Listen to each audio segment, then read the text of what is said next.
Abi bu vicdansızlık ya. Bu başka hiçbir şey değil. Vicdansızlık.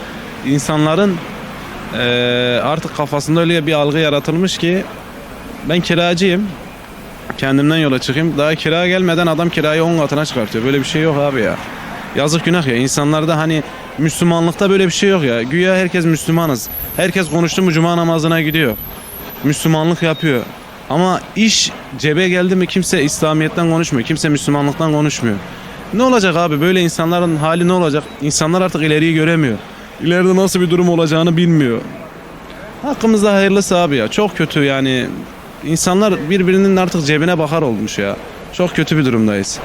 Abi ekonomimiz tamam zor durumda ama o kadar değil. Vatandaşlarımız, insanlarımız. Tamam ekonomide zorluk var. Şu anda zorlu bir süreçten geçiyoruz. Allah hükümetimize yardım etsin. Zorlu yani çok zor durumlardan geçiyoruz. Maddi ve manevi. Ama insanlarımız bunu daha da çok arttırıyor. Yani 5 liraya girdiğin kira veya 10 liraya aldığın ürün yani bir anda nasıl o paraya çıkabiliyor ya? Böyle bir şey yok abi ya. Yani maliyet belli. Bir ürünün maliyeti belli. Kar marjı belli. Adam söylüyorsun. Konuşuyorsun. Yani abi diyorsun bu ürün ya dün böyleydi abi arttı. Lan niye arttı diyorsun? Abi diyor gönderen arttı. Gönderen kim? İthalatçı. İthalatçı kim? O. Abi böyle bir şey yok ya. Mal durduk yere artıyor. Niye? İnsanlar açgözlülüğünden.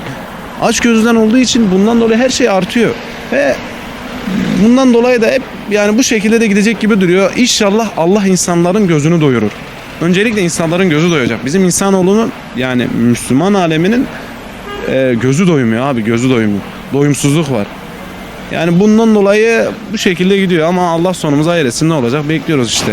Ama şunu demek istiyorum, sadece insanlardan tek bir ricam var, vicdanlı olsunlar. Herkes vicdanını dinlesin.